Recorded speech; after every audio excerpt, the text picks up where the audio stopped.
go ahead and get started. So obviously, it's going to be a bit of a strange day on a lot of notes. Let's start with the main reason why we're here. We have a midterm coming up on Thursday, and you'll notice that I put up there, we have a midterm coming up on Thursday, presuming USF is open, because if you haven't heard, there's yet another hurricane out there moving its way, up into the Gulf of Mexico. Right now, Jamaica is definitely not a fun place to be. And after it goes over Cuba, obviously we don't know where it's going to turn. USF, for obvious reasons, is getting a little bit gun shy right about now about what to do. I expect that as of right now, our exam is going to be going on Thursday as if nothing is different. But if you're going to notice, Thursday at 7 a.m., the hurricane is going to be effectively not too terribly far off the coast of Florida. And if it speeds up and if it moves a little bit to the right, it's not that far off of where Helene is. So just be aware that if they move it, then we will have our exam next Tuesday. But as of right now, our exam is slated for Thursday, provided, again, USF is open. So having said all of that, a couple of reminders that I want to make sure that I cover with everybody. The first is to please make sure that when you come in, you leave an empty seat away from everybody. So I may have to move a couple of you in order to make sure that we can all fit in. It is not remotely possible to create true exams, and so for that reason, and I know that, look, I was a student way back in the Stone Age as well, and so I know how it is, right? Your head is down. My exams are certainly ones that make you write more than others do. So after a while, you look up just out of necessity because your eyes are getting blurry, and immediately, me or a TA or somebody is staring at you because why are you looking? And people are always sensitive about those sorts of things. So for that reason, it's always better to make sure there's a space between you and somebody else, so it does not then look like you're legitimately staring over your neighbor's shoulder, trying to see what exactly did you put on that top of the street question or anything like that. So please make sure that you do that. Similarly, anything that you will need will be provided for you on the exam. So, for example, there will be a top of the street question. Again, I haven't written it yet, but I can promise you I'm going to put a top of the street question on there. And so the top of the street will be provided for you somewhere on the back pages of all of that. If you feel that it's easier to just rip those pages out at the very beginning so that way you don't have to keep flipping back and forth when you're looking at it and stuff like that, perfectly fine. They are yours to keep. It's not like I wrote the topless tree or anything like that, or I would be in the Medchem Hall of Fame and it would be the Leahy tree instead. But anyway, it's yours to keep. You don't have to worry about it. You don't have to turn it in or anything like that. Okay? So I wanted to make sure that you guys knew both of those things before we got started. Next thing that I wanted to do is, since I mentioned that we're going to be doing this today, and I know that people continue to walk in as we go on, we're going to do the vote for the date of the final exam after we go over the review, but before we start going over some old questions and stuff like that. So it gives people time to come in so that way people don't go, damn it, I didn't get a chance to vote, or anything like that. In case you have been living in under a rock, that's not the only vote going on today, so I would certainly encourage you to vote early, vote often, vote, up here, we'll vote Joseph voting once. In fact, I'm gonna slowly go through and make sure there's one hand at a time, and nobody's running from one side to the other to get another vote in.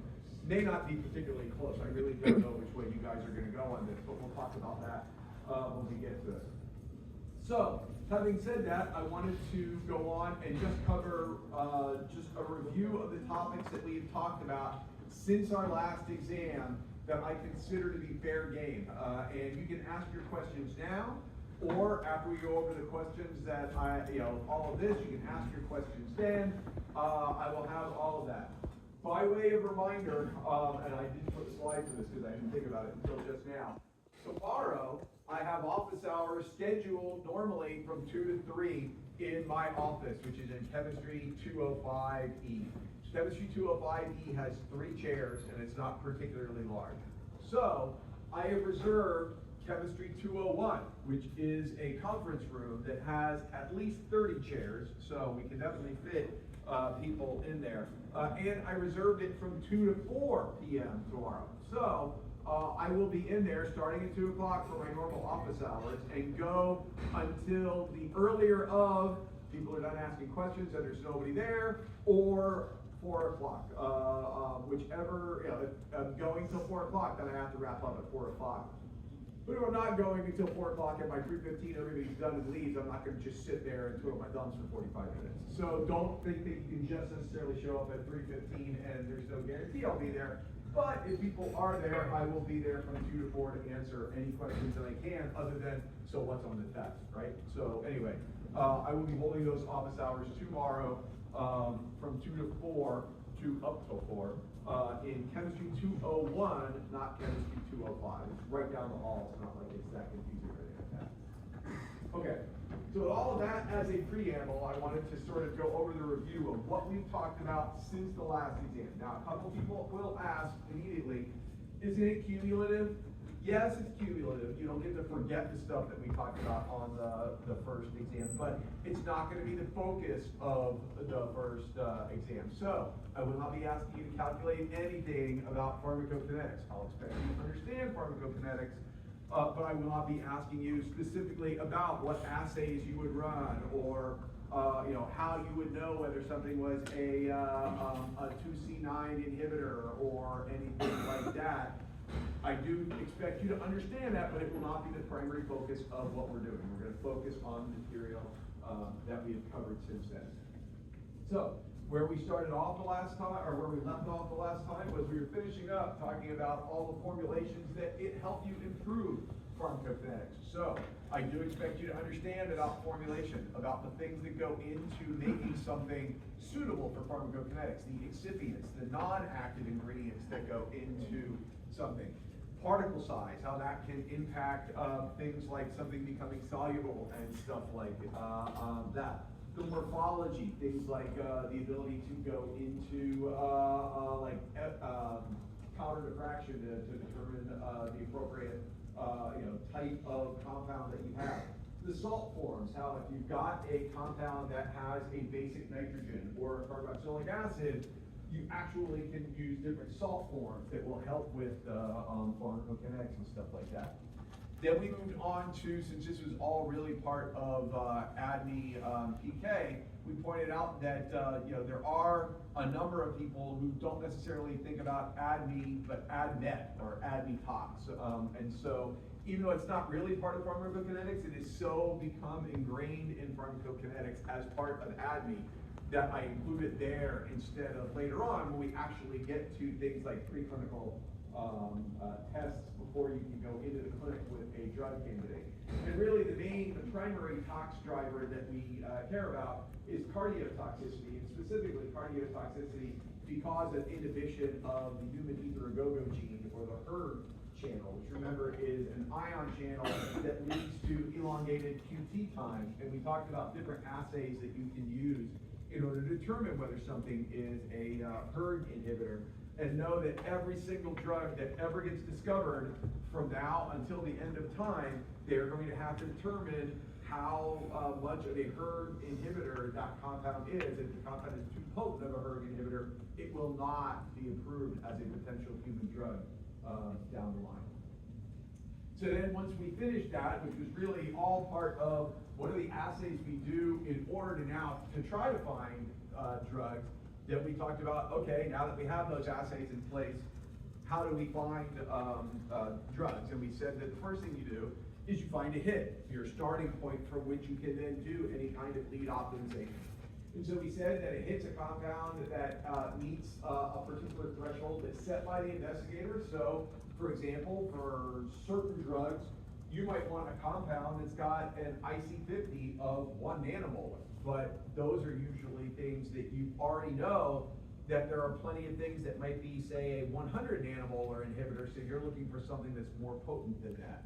If it's a brand new target that nobody's ever looked at before, you can't know that you're gonna possibly be able to get a 1 nanomolar inhibitor. So you can't go into any type of drug discovery campaign and know from the outset, my compound has to have an IC50 of X, because it's sort of like saying, how much does it cost to buy a new car?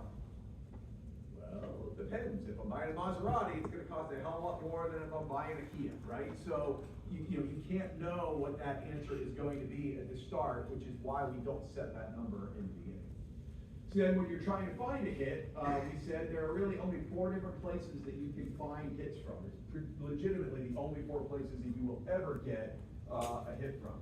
Screening, meaning that you just randomly, or maybe not so randomly, but you test a whole bunch of compounds. You can use things like automation and stuff like that, but you just sort of take a shot in the dark and you hope to find something that's active against your target, and then off you go.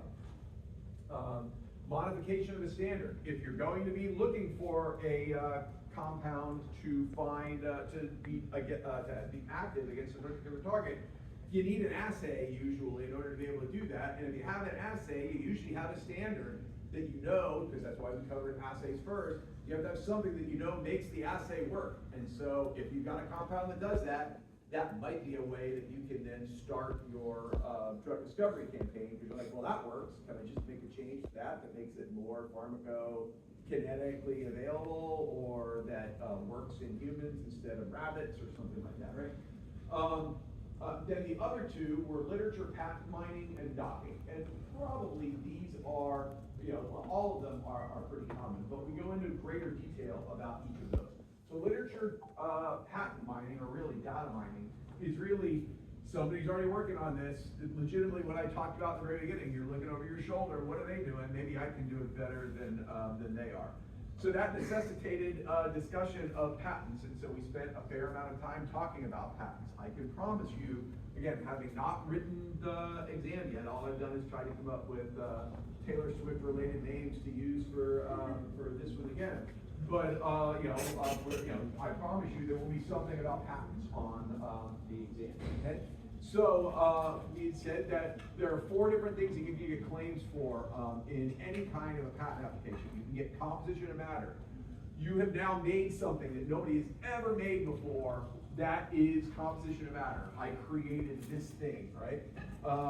You can have a method of use. Maybe I didn't create that thing before anybody else did, but I've got a way of using it that nobody else has used it before. So that is a patentable item. Article of manufacture.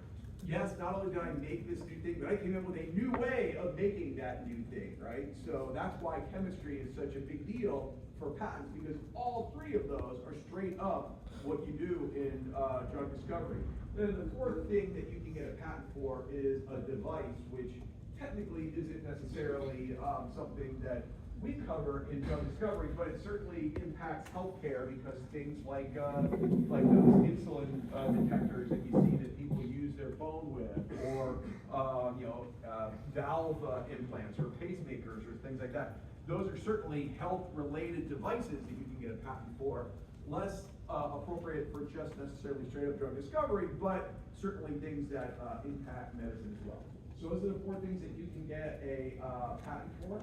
We discussed the 2 different types of patent applications that can exist. You can get a regular patent application that's a non-provisional, meaning that now this is one that legitimately is the type of patent that you think about. Some important things about it. It expires 20 years after you file for it, not 20 years after it's issued, but 20 years after you file for it. It requires a full examination, and your patent application, long before it's approved, is published. So anybody who might want to steal your idea knows exactly all the secret sauce that's going into what it is that you have discovered, long before you're going to have the rights to prevent anybody else from infringing on your patent, right? So you're revealing all your secrets when you do that. And remember, this is a patent application, so it has no teeth whatsoever. It doesn't have any teeth until it's an issued patent. Contrast that with a provisional patent, which establishes your invention date. You for sure say that I invented, I invented a pointer on November the 5th, 2024, and so I have my invention date in place for that. I have a year to then prove all the things that we'll talk about in a second that would let me convert this into a non-provisional patent. And this doesn't necessarily get published. So I can declare I've invented something just to establish my invention date, and it's pretty much all that it does, and it expires a year later. So I've got a year to put up or shut up with respect to a provisional patent application. A very critical thing about patents is that in 2013, they changed the way in the United States we consider patents.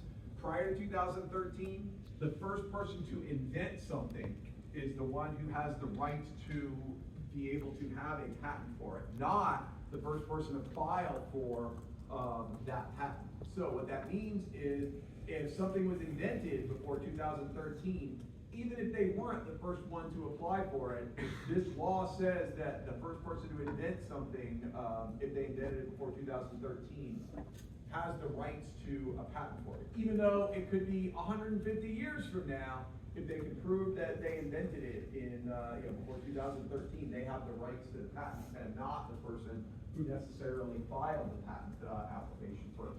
After 2013, it's the first one to file the patent application who has the right to that, not necessarily the first person to invent something like that. And by the way, that's exclusive to the United States. Everywhere else in the world, it's just the first person to file for something has the rights to that. So it's only in the United States where that law has any kind of an effect whatsoever. If you want to get a patent, you have to meet all 6 of these requirements in order to be able to get a patent. Your patent has to have a use. In other words, inventing something that legitimately keeps my shoes clean might not necessarily be something that would be useful enough to warrant a patent. But if it cures athlete's foot by putting that on there, that would be a better use. So it has to have a use. It has to be novel, meaning that it's not something that somebody else has discovered before. It can be obvious, like, oh, it's that same thing that keeps my shoes clean, but this time it works on brown shoes as well as black shoes. Obviously, that's going to be something that's obvious, and so I would not be able to get a patent on that.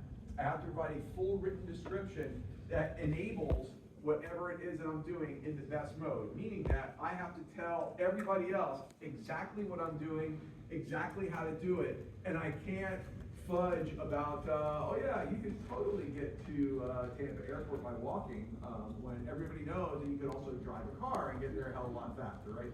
So you have to provide all of that in order to be able to get a patent. So I'm going to expect you should know those things as well. Okay, so we should go backwards for a second.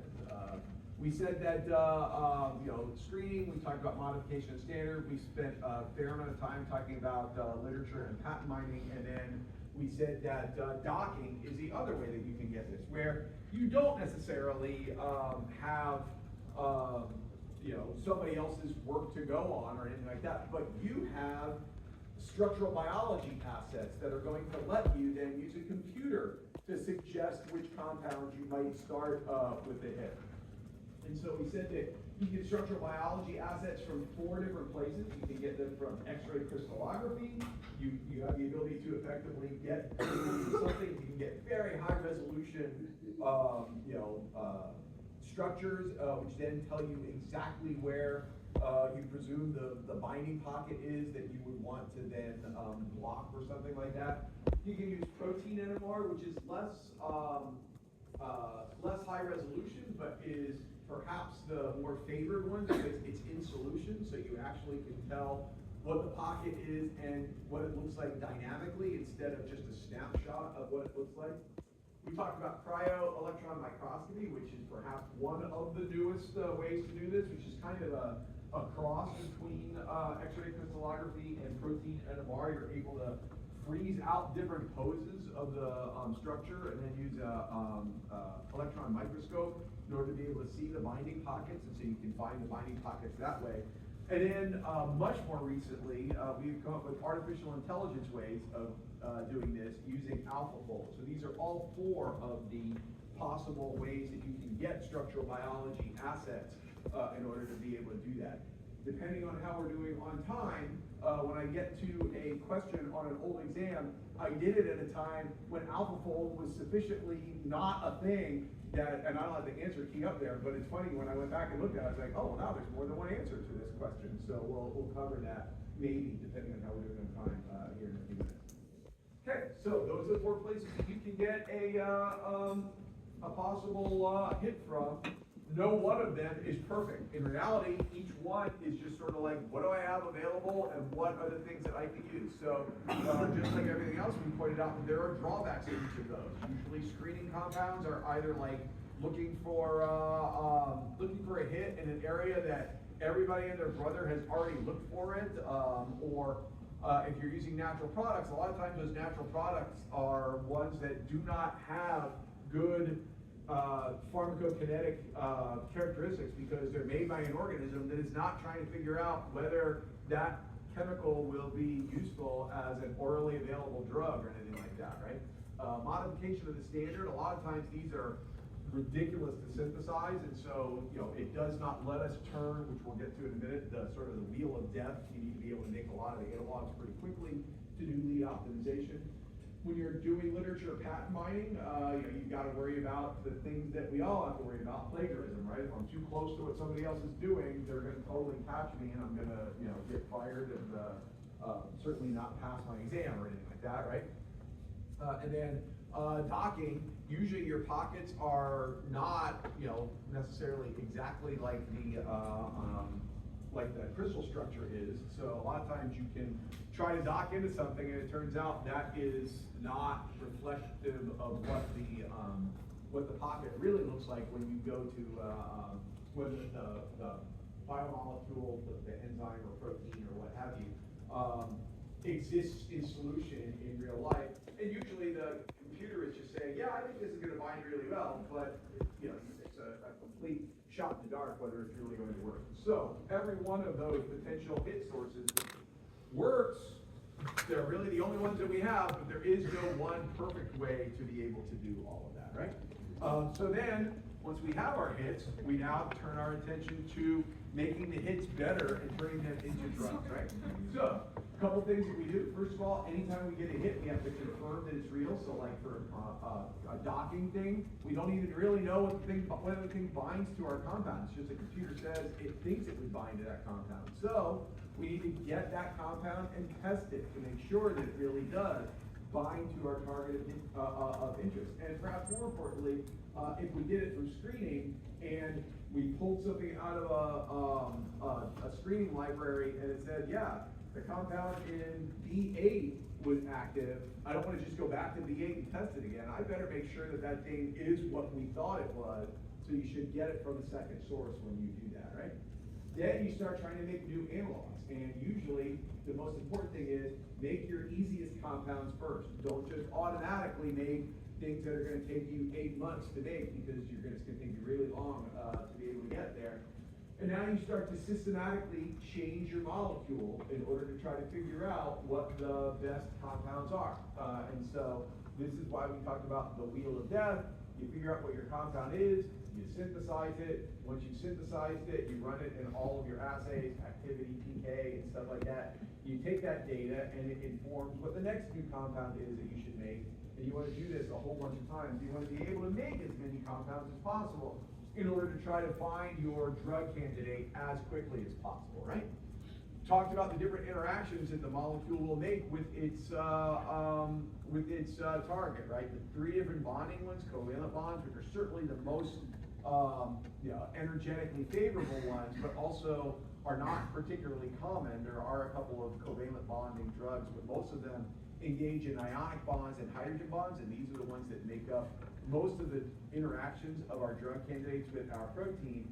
And then dipolar interactions and hydrophobic interactions, which don't really amount to much, but there are enough of them that in aggregate they end up contributing to the best interactions with our molecule overall.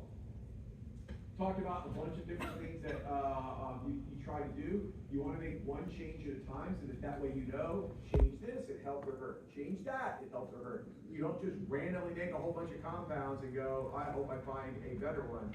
It's actually kind of a good philosophy for life, right? If you're really wanting to try to improve something, you don't just try a whole bunch of things and go, oh, I'm not doing any better than I was before because, yeah, I'm studying a lot more, but, having a six-pack every night before I go to bed didn't end up helping my exam improvement, so neither of them worked. Well, the studying would have worked, the six-pack probably less so, right? So, you want to make one change at a time and see what those do. There are no laws about putting a chlorine on a molecule is always better than not putting a chlorine on a molecule or anything like that. But there are trends that we know about, and we talked about some of those in there. I'm not going to ask you specifically about those trends, so don't worry about memorizing some of those trends. Per se, we will talk about some of the things that I do expect you to remember from those trends that we talked about in just a minute.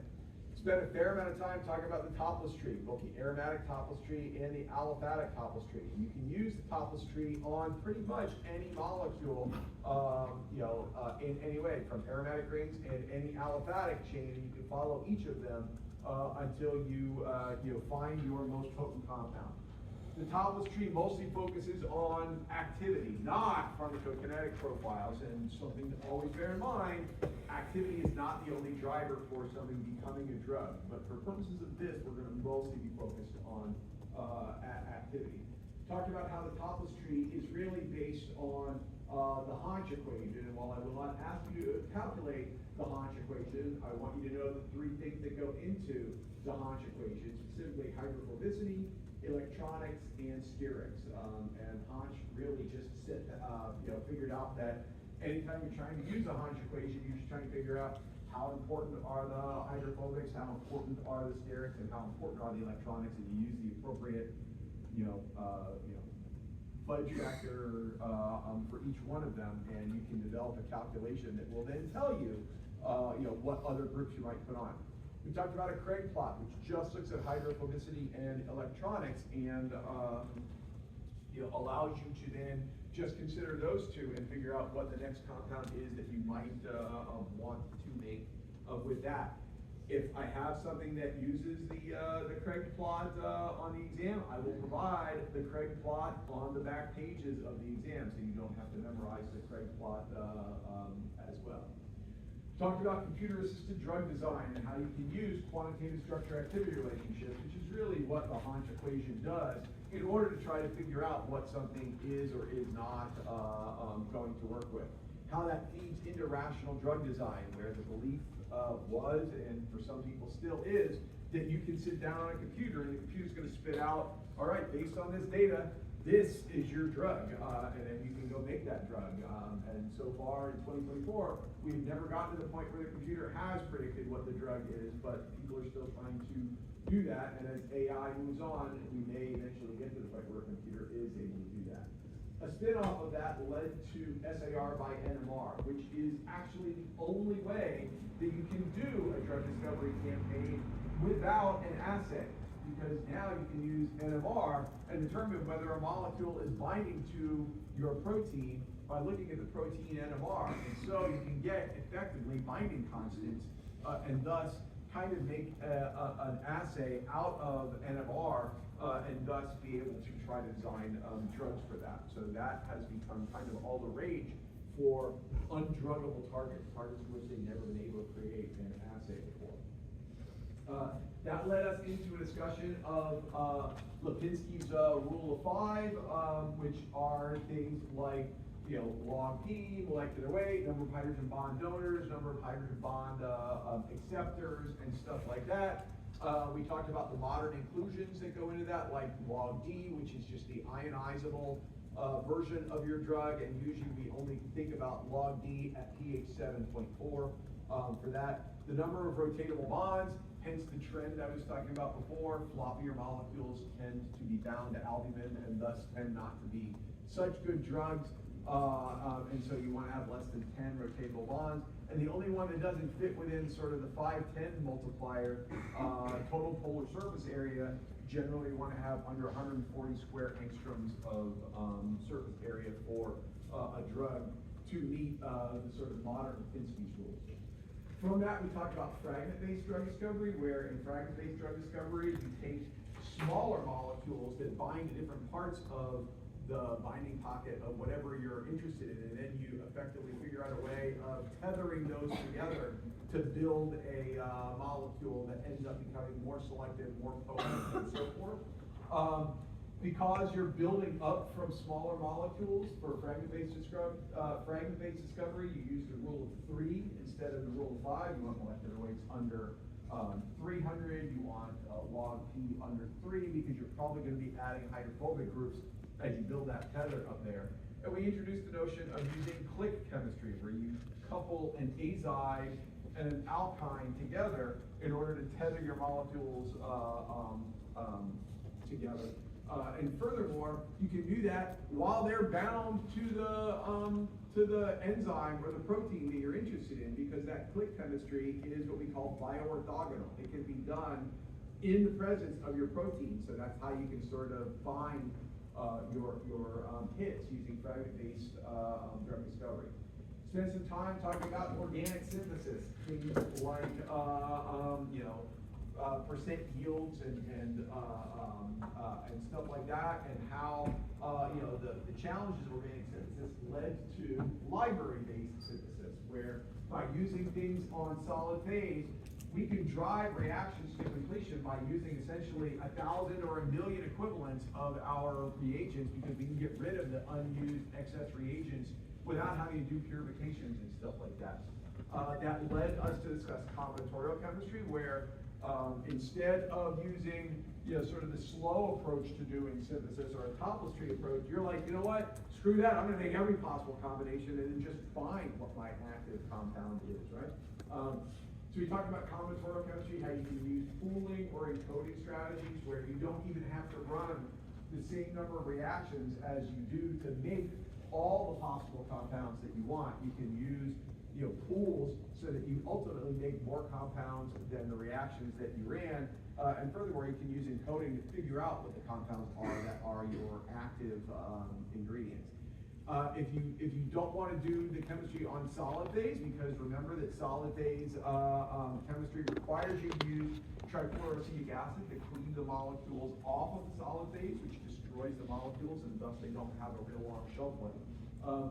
You can use solution phase chemistry, and usually this requires you to do parallel organic synthesis, because you can't really pool and separate things the way that you can on solid phase. But there are ways to do parallel organic synthesis. You can do fluorous chemistry, where instead of putting your material on a solid support, you put it with a giant group that's got a whole bunch of fluorines on it, and then you can use solvent that will separate it from both aqueous and organic materials. Or you can use solid phase reagents and scavengers to effectively drive the reactions to completion, but not have to worry about cleaving your stuff, because it's everything else that's on your solid support instead of your molecule. Then we talked about convergent synthesis, how you can effectively rethink how you're doing your synthesis of your compounds, so that you introduce the diversity at the end, so that you're not having to do a lot of extra steps when you're doing organic synthesis. And then we kind of hinted at the end that you can make more than just amide bonds doing this. And so we wrapped up talking about how, in addition to doing amide bond chemistry, you can use this to make sulfonamides or ureas, or you do reductive aminations to make amines. And these are all things that you can do when you're doing library synthesis and stuff like that. Okay? All right. That's all the topics that we talked about, and so those are all the topics that I consider to be fair game. And so when I sit down and write this exam, I will do it with that in mind, thinking about those topics and making those the primary basis for the questions on this exam. Again, so that we're clear, you don't get to forget other things. We're just not going to make it the focus of this. So I will still expect you to understand things like, oh, percent F might be bioavailability, and odds are pretty good that I would want a higher percent F for an orally available drug than a lower percent F. Again, I'm not going to ask you to calculate percent F, but I'm going to expect you to be able to do that. I certainly expect you to understand activity. Remember, 100 nanomolar is more potent than 800 nanomolar, right? And 100 nanomolar is less potent than 10 nanomolar, right? So you need to think about those sorts of things as we do that. All right, so by now, anybody who wanted to vote in this has the ability to vote in this. So I'm going to take sort of a rough guess at this first to see the two options that we have for the final exam are either Tuesday, December the 10th at 11 o'clock or Thursday, December the 12th at 11 o'clock. I don't really have another option because we don't have the ability to get another room for it. It's just those two. So pros and cons. We do it on the 10th, which was when the original exam was scheduled, actually at 10 o'clock instead of 12 o'clock. Then anybody who has travel plans for the holidays or something like that, this is not going to impact you at all. We're legitimately ending 15 minutes later than we would have had we followed the final exam districts. So this is good for people who made their holiday travel plans. Alternatively, if you're like, no, any extra time to be able to study is better for me, then December the 12th from 11 to 12:15 p.m. is the better option. I have no idea, I haven't really polled anybody on this, but I'm just gonna sort of take a rough guess before I have to do an individual count or anything like this. How many of you, raise just one hand, how many of you would prefer for the exam to be on Tuesday the 10th? Okay, a fair number. How many of you would prefer for the exam to be on Thursday the 12th? It's close enough that I gotta actually count. All right. All right, so sit still and let me count, and nobody shout numbers and election interfere, or I'm gonna go to cowboys out here to help with this, okay? So, those of you who want it on Tuesday the 10th, please raise one hand for me here. Okay, 1, 2, 3, 4, 5, 6, 7, 8, 9, 10, 11, 12, 13, 14, 15, 16, 17, 18, 19, 20, 21. This side, you put your hands down. 22, 23, 24, 25, 26, 27, 28, 29, 30, 31, 32, 33, 34, 35, 36, 37, 38, 39, 40, 41, 42, 43, 44, 45, 46, 47, 48. Everybody put your hands down. 48.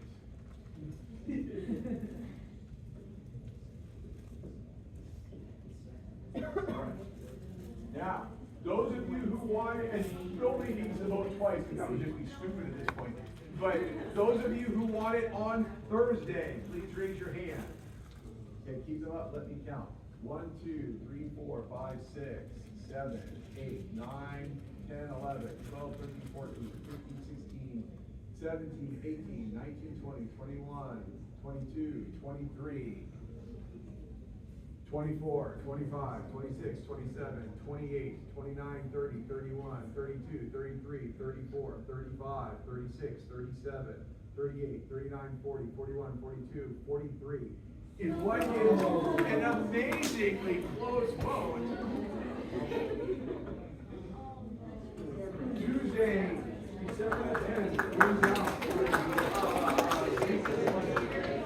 So, that was democracy in action right there. So we will have our final exam on Tuesday. On Tuesday the 10th is going to be our final exam for this. And so, nobody should have, and anybody who had their holiday plans, because I definitely had heard from a couple people, you now don't have to worry about rescheduling that or anything. Okay. All right. So let's go over some practice problems on here, and then how we're doing on time will dictate whether I want to do Q&A first or potentially go through another exam as well. All right. So this is all based on last year's exam. You're going to notice that there's some questions that are missing. And part of the reason why the questions are missing is because it was over material that we didn't cover, so I didn't bother putting them up there. Part of the reason why I didn't want to give out old exams, because invariably when I do that, people are like, I got no idea how to answer question number 8. It's like, yeah, because we can cover that, and so I try to keep people stressed. Okay. So last year the theme was the sewage issue in this room. Cornelius Sledge, and that's you come back for another consulting visit with sewage as he thinks they made some progress in several different research areas and wants to get your drug discovery expertise. He brings you to meet with Melanie Brown, who's heading up Sewage's Crohn's disease program. She tells you they're trying to develop an inhibitor against a brand new target that they think will be, quote, more effective than what's being used by Bilge Pharmaceuticals, end quote, Sewage's competitor. The only issue is that the assay they developed for this new target is, quote, quite expensive, end quote, so she has no idea how they can possibly identify their first hit. Using what we know now, what do you think is the best place to get started and why? Okay, so obviously this means they need to do some sort of a hit generation. We talked about the fact that there's 4 possible ways that you can get a hit, right? So what are the 4 ways, first of all? Screening, modification of the standard, literature data mining, or structural biology. Okay, so can we rule any of those things out based on the information in that question? Too many answers at once. What thing do you think we can rule out? Screening. Why can we rule out screening? It's expensive, right? We said that if you're going to do screening, you're going to have to do a large number of assays, and if the assay developed is quite expensive, screening's a bad idea, right? So you don't want to do 100,000 assays if it's expensive to run one of them, right? So screening's out the window, all right? So another thing that we can rule out. Data mining, right? Why can we rule out data mining? It's a brand new target, so there's nobody who's got anything on there. So now we're down to thinking about modification of the standard or structural biology. Anybody got any feelings about which one of those things might fit better and why? Structural biology fits? Why would structural biology necessarily fit?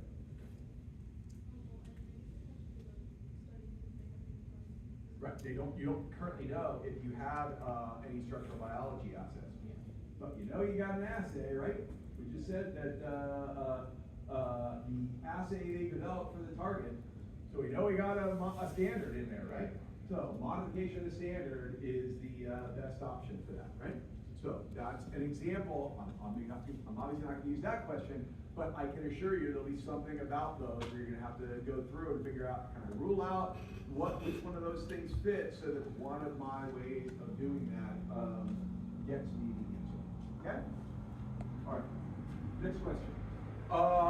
She tells you that they've been doing some competitive intelligence and that, quote, Bilge filed a patent application that just published last week for their Crohn's drug candidate. So now we legally can't do anything with their candidate to try to make a better drug.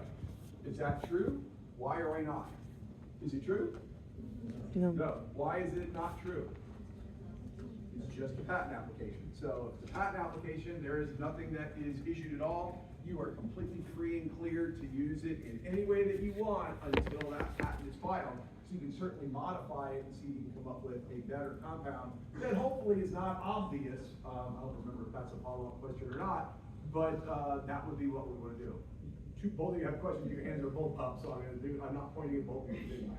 Yes. Could you also just say you could do patent mining from their patent to like find your own different solution? You could do patent mining. They're going after a different target here, which is why patent mining didn't work. All that we know is they have a Crohn's drug, but it's probably not against the same target. It's just a brand new target. It's not what they are. So you couldn't really mine this particular patent for the previous question, but for sure, that's legitimately what we're doing here, is we're trying to figure out, can we modify their other drug in order to sort of do competitive intelligence or anything like that, okay? I was wondering what the purpose of them publishing someone's patent application was. So anytime anybody files for a patent application, it gets published.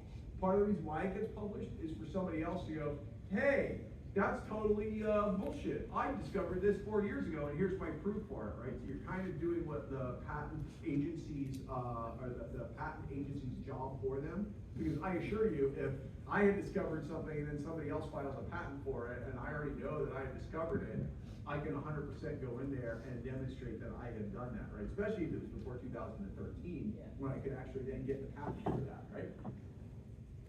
Yes. Is having an application a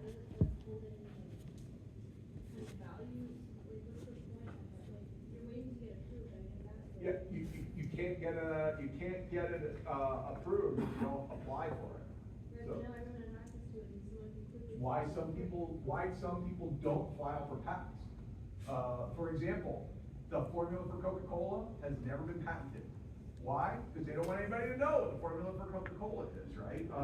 How Eli Lilly manufactures erythromycin, they never patented it. Why? Because they don't want anybody else to know, so that way they don't have to reveal it and thus cut off the sales. So not everybody files for a patent application, but you run the risk of if somebody else figures out how to do it. Obviously, at this point, Lilly would then come in and say, I clearly discovered this before 2013, so now I'm gonna file for a patent application for it. But the clock hasn't started running yet because they haven't filed for that patent application.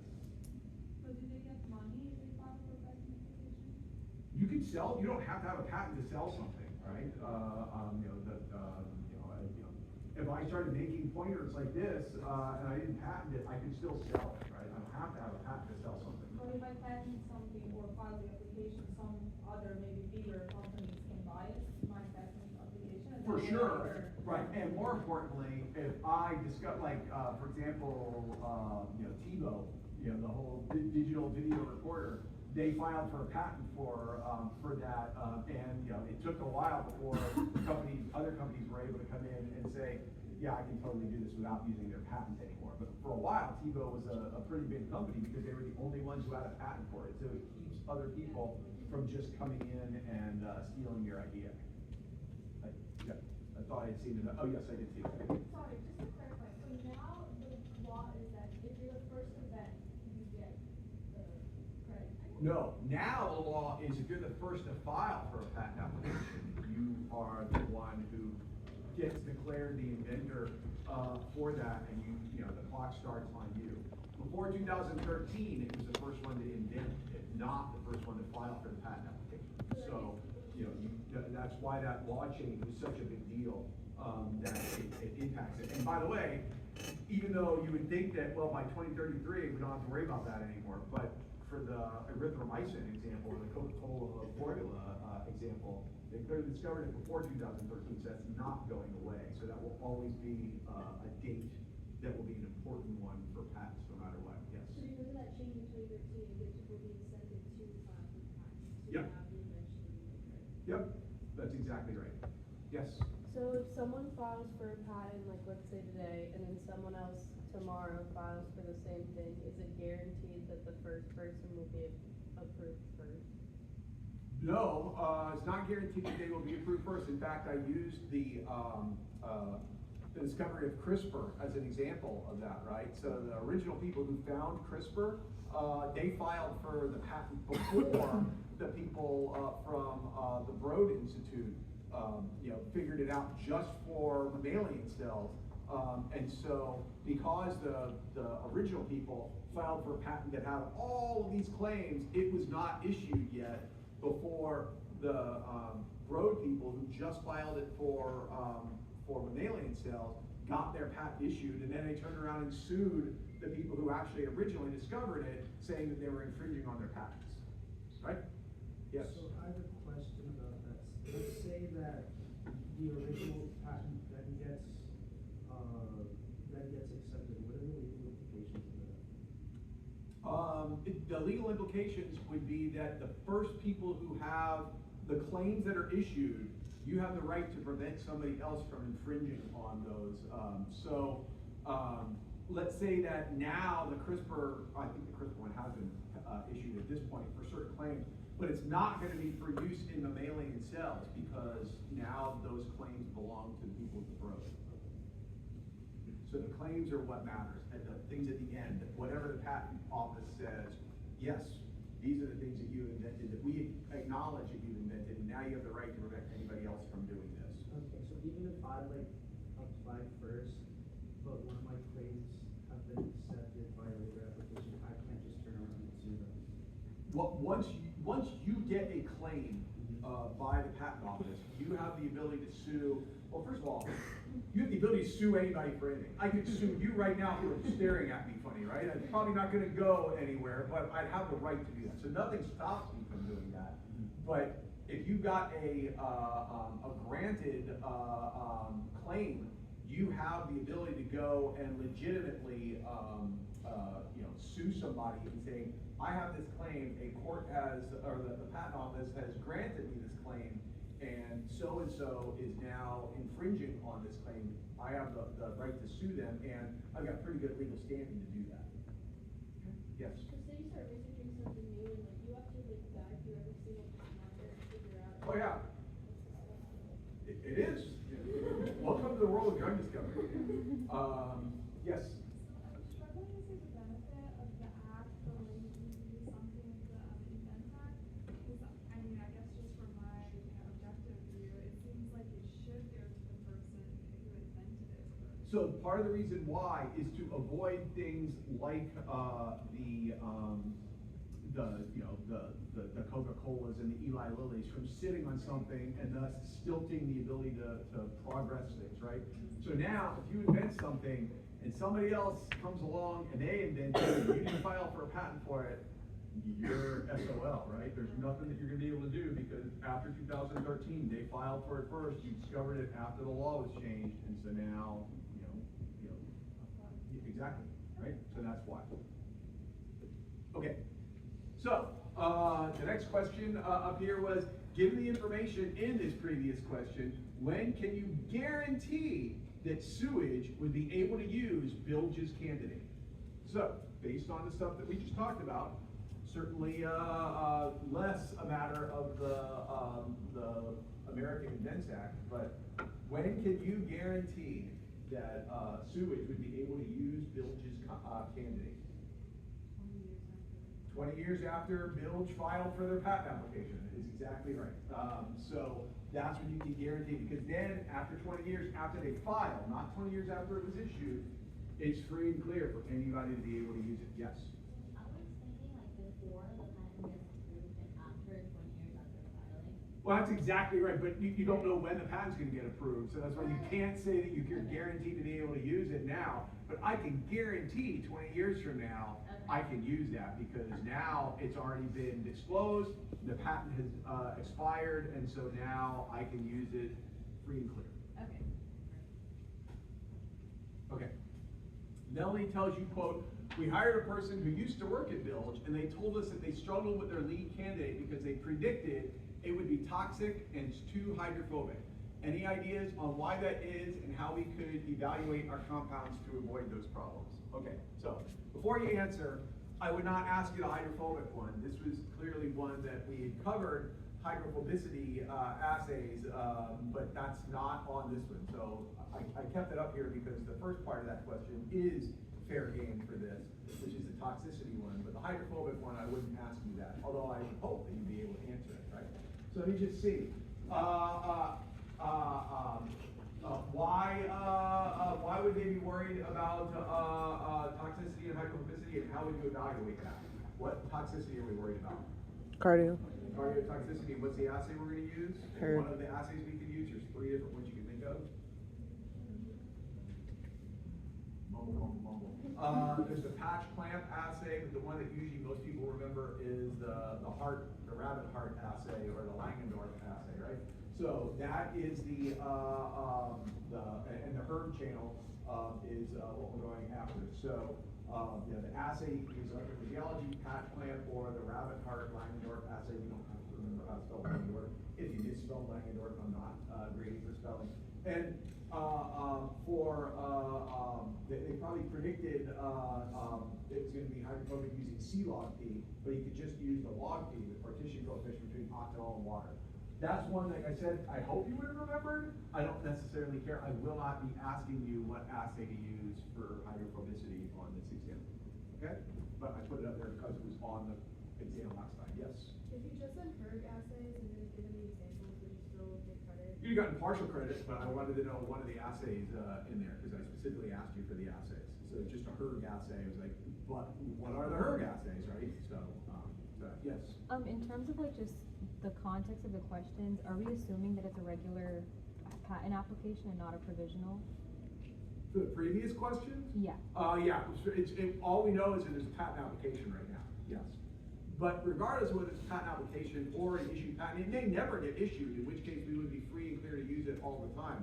But I can't guarantee whether it's gonna be issued, which is why I have to assume that it has the ability to get issued. So the only time I could guarantee that I would be able to use it is 20 years after they filed for it, because by then, regardless of whether it was ever issued or not, it's expired. And like a, you know, an old bottle of milk, right? At that point, it's past its expiration date, you throw it out, right?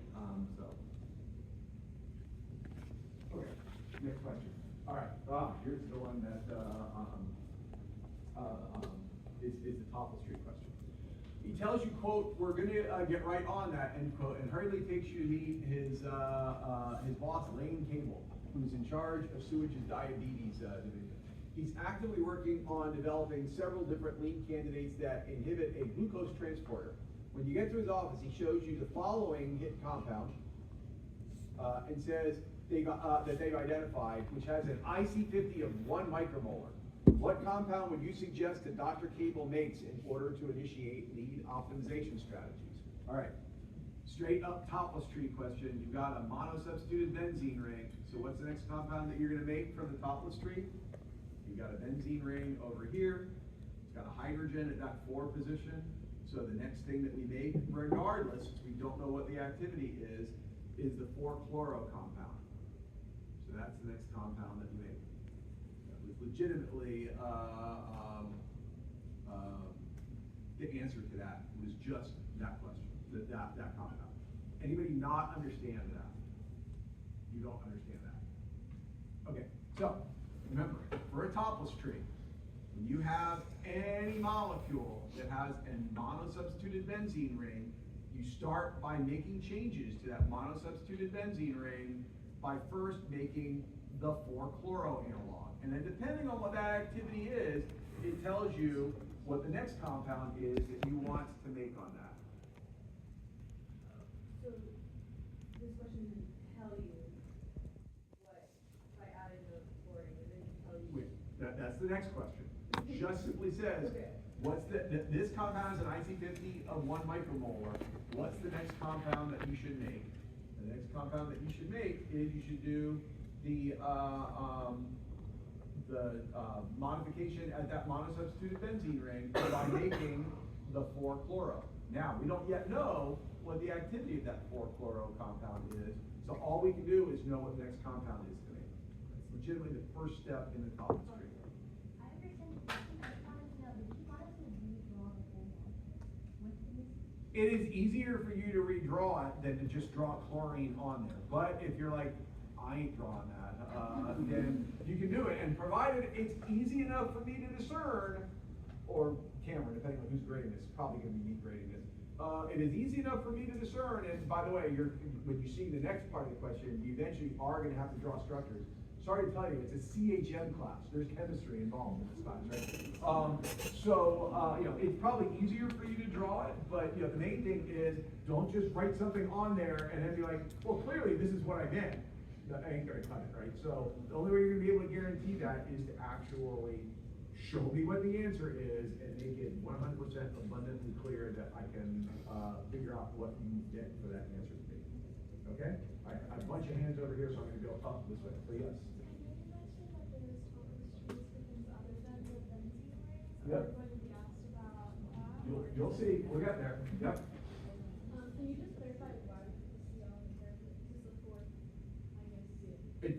It's probably too small for you to see from back there, but that says 4-chloro. There's a number 4 right there. So you put the chlorine in the 4th position and then.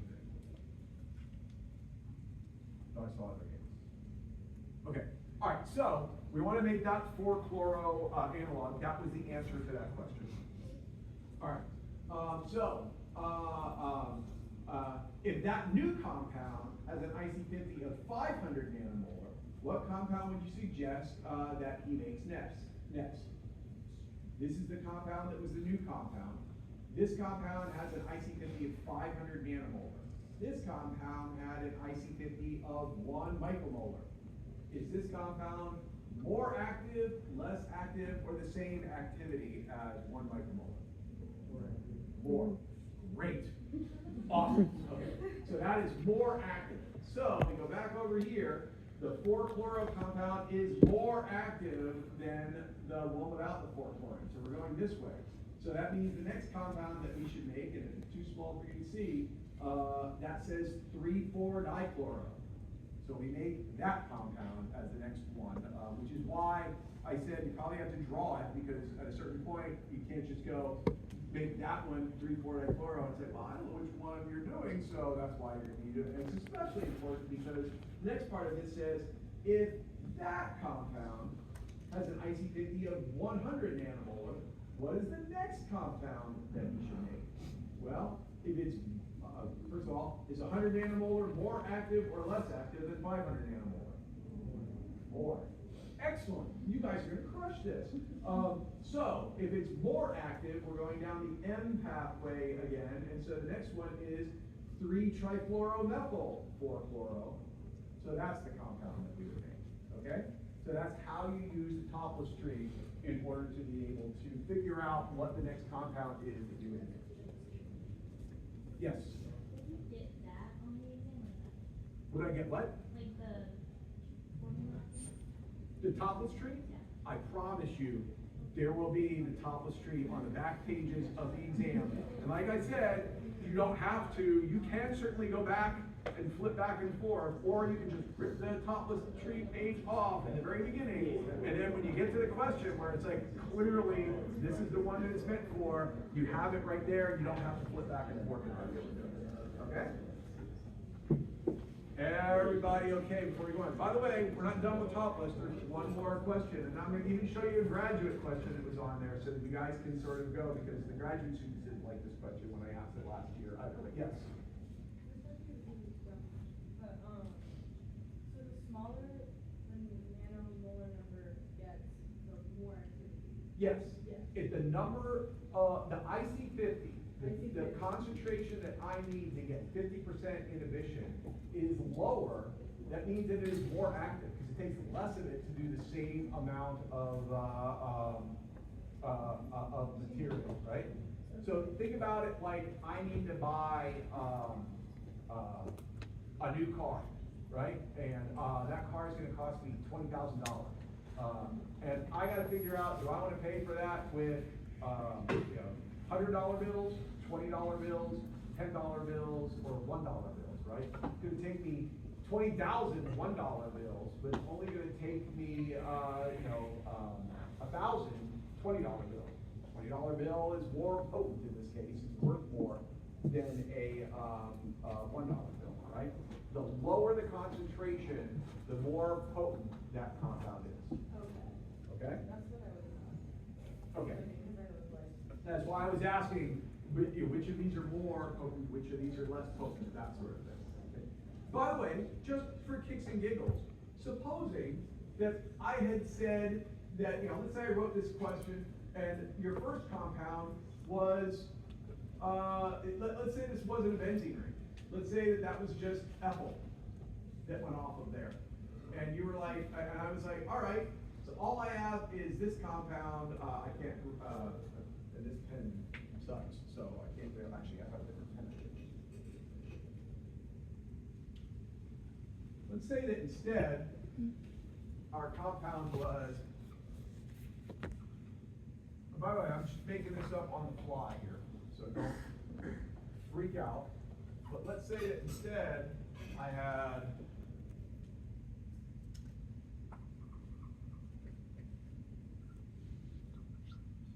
that compound.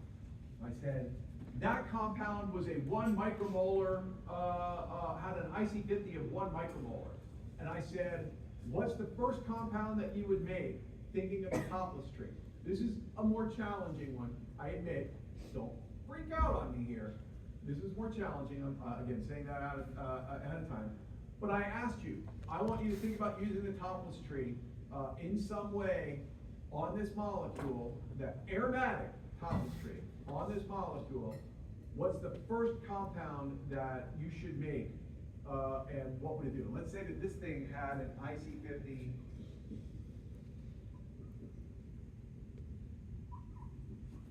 of 1 micromolar. It's the same question that we had to begin with. what compound, and see if anybody can answer it before I give you the answer. What compound, you get your hand up, I'm hoping you get an answer. What's a compound that you would make? Exactly. So the first compound that you would make is the one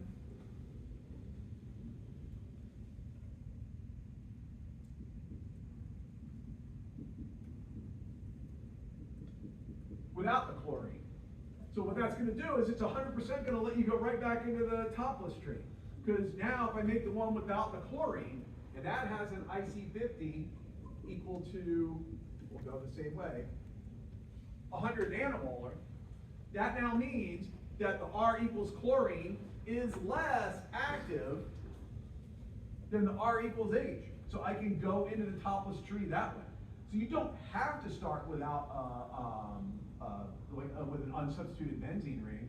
You can start anywhere in the topless tree and figure out what to do with that, right?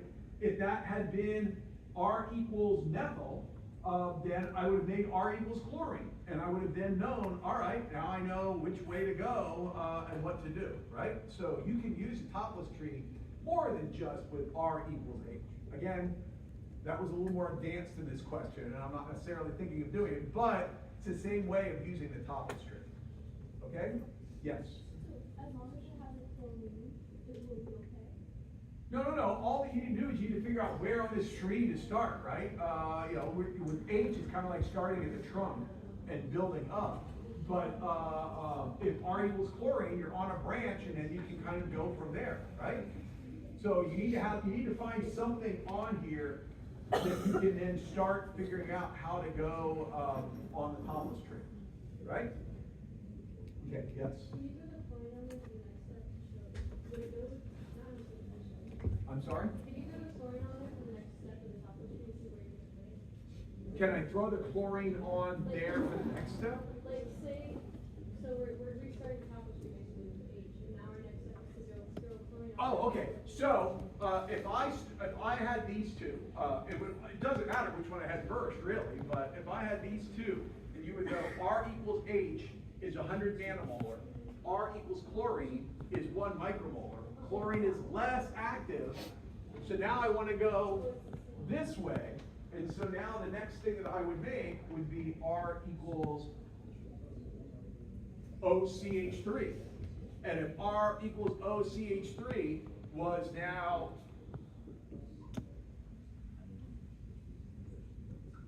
10 nanomolar, that's more active.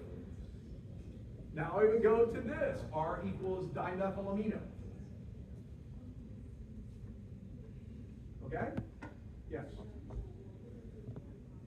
Can I show the path for which? Sure. So, I said originally R equals H, or on this over here, R equals H is 100 nanomolar. I made R equals chlorine is 1 micromolar, which is 1,000 nanomolar, right? So it's less active. So now the next thing I do is I make R equals O-methoxy, right? So now that compound is 10 nanomolar, which is more potent than 100 nanomolar. So now the next one I would make would be dimethylamino. Okay? So you want to play with diastereogens at the fourth position, where we have isopropyl, and then we make it all. Well, isopropyl, we'll get to isopropyl in a minute. I was just saying that this is another way to do this. With the aromatic topless tree, this is the way to do it. Isopropyl is not on here at all. I don't think it's not on there anymore. So there's not really any way to use the aromatic topless tree with the isopropyl group or anything like that. I can kind of say, well, maybe it's the same as a methyl, and now if I'm at methyl, can I do something like this? But I probably wouldn't do that. Okay? So that is the aromatic topless tree. Okay. Forget about this because I'm going to go back to the previous question. So where we landed the last time is these are the last two compounds that we made, right? So this compound is our 100 nanomolar compound, which is why we then made this 3-trifluoromethyl 4-fluoro compound. Okay, doing all of that in the previous question, that final compound Dr. Cable made was completely inactive, but he tells you that they'd like to continue to do further, make, I write English, to further make additional analogs, to try to further improve the activity. What would you suggest is the next compound, that they should make? So we are at, this is our 100 nanomolar compound. What's the next compound that we should make? All right, so this one was dead, this one was 100 nanomolar. So we want to make analogs of this. We're out of aromatic. We can think about going after this one, but we don't really know what we can do. Well, we've got an aliphatic chain right there. So let's look at the aliphatic complex tree here. We've got a methyl group, and we're going to replace the methyl group with an isopropyl. So we've got two methyls. We've actually already got an isopropyl, but each one of those methyl groups is a group. So we can change one of those methyl groups and make it an isopropyl group. That's the structure that you would do at the next one. You replace the methyl with an isopropyl. All right? Now the graduate question. From the graduate student exam. So when you see this, you don't go, holy shit, that was a tough one, okay? He tells you that quote, making that compound, we discovered we actually have two different compounds, end quote. How is that possible, and what are those two compounds? So again, this is only for the graduate students who I expect to have a much better grasp of all of these things and is thinking more about chemistry. I created a stereocenter on a molecule that already has a stereocenter. So the two compounds are diastereomers, and those are the ones that were there. Again, that was a graduate student question. Don't obsess over that if you're an undergraduate going like, yeah, I would have totally not gotten that or anything like that. All right, going way longer than I thought, so I'm trying to speed this up just a bit. Pleased with the help you've given him with this project. He asks you to now focus on another diabetes target that they have, which targets the same receptor as Ozempic, a widely used diabetes drug. Their lead compound so far is this molecule, and you see on his board the following series of new potential analogs. And here are all of those. Which of these compounds would you suggest that he make next? Circle your choice and why. So, I'm going to save you some time, but you can sort of work through this on your own when I post this later. This is definitely one of those, which one's only one modification to the molecule. And so as you look through each of those, what you will hopefully notice is most of these have more than one change. Like this one changes a methyl group to an ethyl group over here, and it changes this methyl group to an ethyl group. So there's two changes there. This one made an ethyl group over here and put a nitrogen on this ring.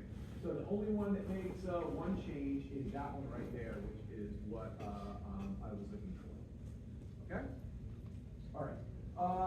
You really seem to know your stuff. Obviously, there was a pretty good joke that I meant to do, so you couldn't. Maybe you can help me with our most advanced diabetes candidate. It's shown below. This is the actual drug, Januvia, which doesn't matter. That's just a throwaway. It acts by a different mechanism than either of our other projects, and we're worried because